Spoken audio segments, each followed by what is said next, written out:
after another long hiatus where I lost my voice. This is your girl, the Riot Reporter, Belasian Quita here, and this is Sin TV here on NowHipHop.com.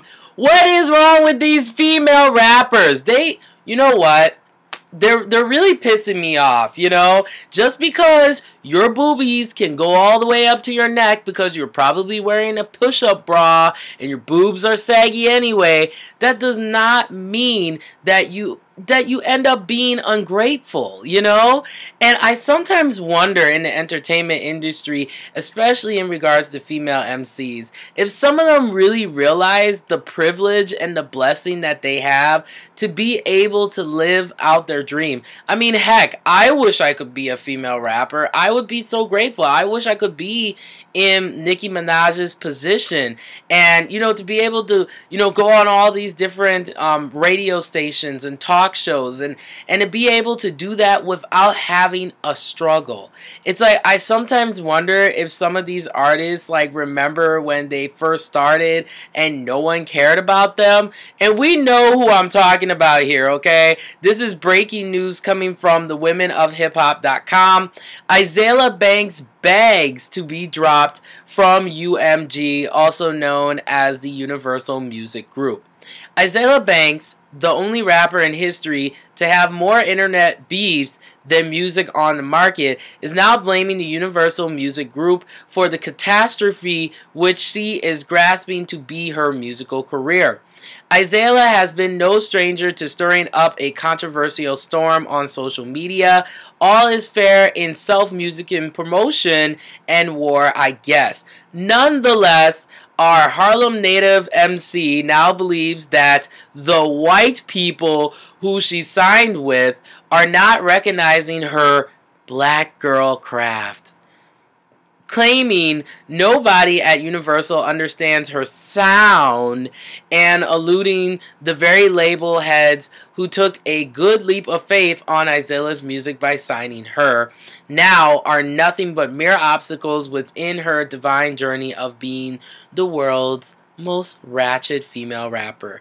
And you know what really pisses me off, and I'm talking to you directly, Azealia Banks, is that you are actually talented.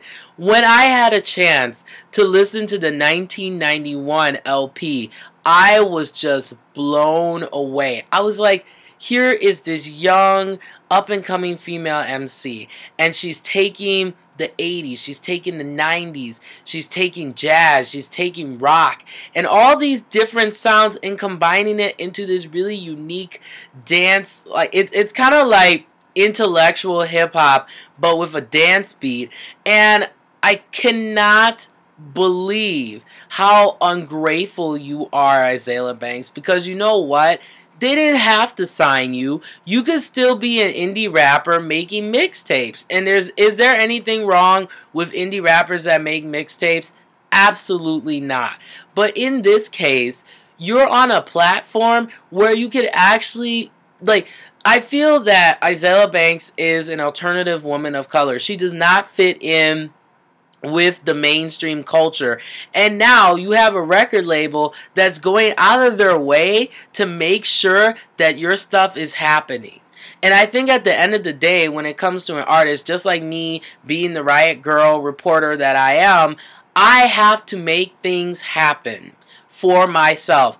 I can have people support me, I can have people that love me, and I want to thank you, especially to my intellectuals, aka my fans out there, for really supporting me from the good and the bad when I'm sick and I sound like the movie trailer guy. That's what you have to do. And regardless if I'm sick, I keep going because I know that there are people who really like my videos, so I do my best. And that's what you have to do, Azealia, is that, you know what? People may not agree with everything that you do, but you do the music not only because you love it, but you have fans like myself that actually respects you. Now let me read to you these tweets because these are just absolutely absurd. So Azealia Banks says, and this is of course on the Twitter, I'm literally begging to be dropped from Universal. I'm tired of having to consult a group of old white guys about my black girl craft. They don't even know what they're listening for or to. I would literally give anything to be on XL right now. Please help. Serious inquiry. Can someone at Sony buy me off of Universal, please? I'm really in hell here. I really should have signed with Sony. Universal needs to just hand me over to another label who knows what to do with me. Now, first off, let's go back, okay, to I'm tired of having to consult a group of old white guys. Last time I checked, the music industry is diverse.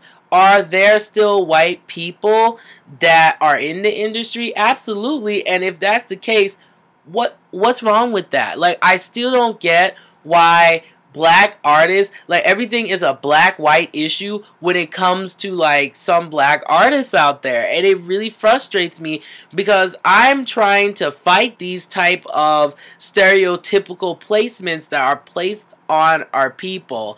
And now here you go, like, here you're going and you are re-perpetuating that stereotype. If you feel that these people, from the get-go, before you even sign a deal and you go on a major label, you want to check out the atmosphere to make sure it fits for what you're doing. So if you felt that the Universal Music Group was not working for you, then why sign? You know? So I think it's really important, and I'm saying this also to the indie artists out there who are like, man, I want a commercial deal, I want to get famous and everything. Fame is based on your own individual connections. It's not about you sometimes, it's about who you know. And if you know the right people, look at Riff Raff. Riff Raff is a horrible rapper, but because he has the right gimmick and the right, pretty much the right image to go with what he does, that's why he's successful. So I think Azealia Banks, like, I listened to the current single she had out, that, like, ATM Jam thing, and with all the Twitter beefs too that she's had, I mean, quite frankly, this is ridiculous. So here is the list of all of the people that she has had the internet beef with. Her own producers: Angel Hayes, Pharrell, Styles P, Nicki Minaj, Iggy Azalea, Lil' Kim, A$AP Rocky, The Stone Roses, Perez Hilton, which I can understand, Marina and the Diamonds, because Perez Hilton is a jerk face, okay? I mean, he just goes after people for no reason, with no plausibility either. But that's another video. Miley Cyrus, Diplo, Shiesty, Bauer, who of course is the Harlem Shake guy, Rita Ora, Lady Gaga, and of course now, okay, the Universal Music Group.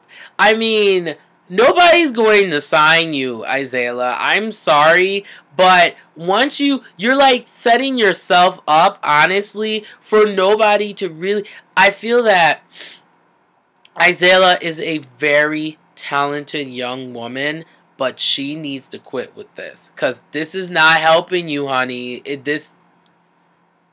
Stop, okay? It's already hard enough for me as a person of color who is stepping outside of the hip-hop industry, and then on top of that, I'm covering genres besides hip-hop.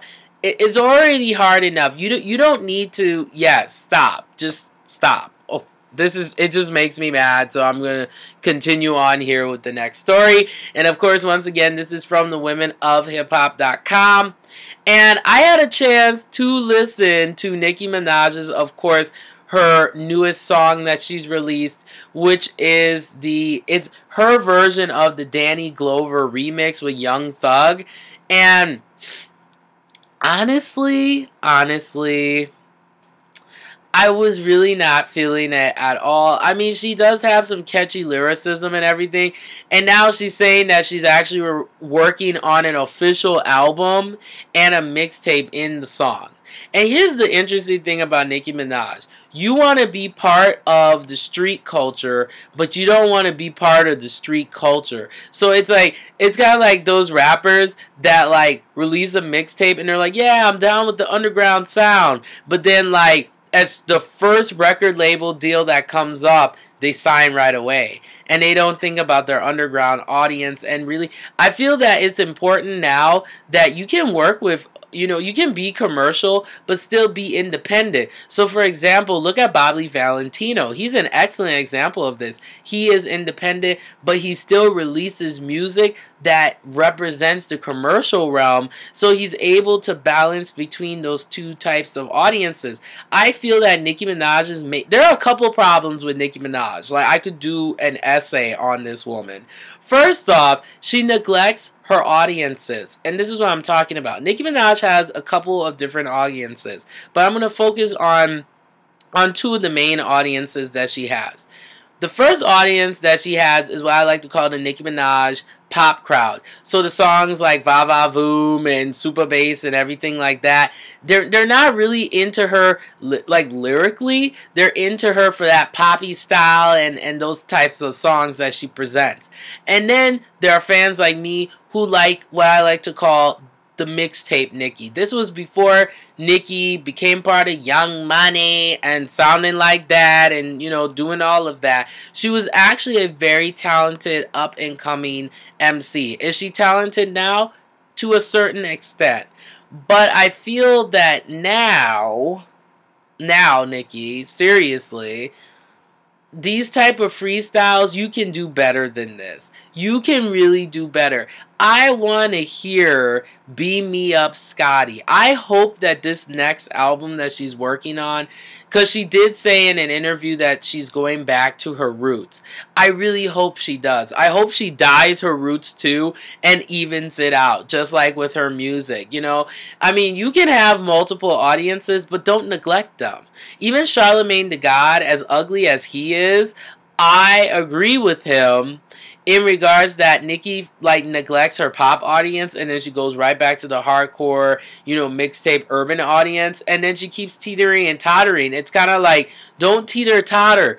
Try to cater to both audiences. So if you're going to create a commercial record, get those hard club bangers that your underground audience knows you for, and then combine that with the super bass and stuff like that. Because I felt that Pink Friday, Roman Reloaded, that was a pop album. It really did not reflect, because people were like, oh yeah, there were rap songs on there. But from my viewpoint, I don't really think so. So what do you guys think of Nicki Minaj and, of course, this hot mess of a girl, Azealia Banks? Leave your comments below. And guys, I promise you I am back. I have a lot of exclusive interviews coming up that you don't want to miss. And I am your lovely host, of course, the Riot Girl reporter, Blasian Quita. And remember to get smart and stay informed.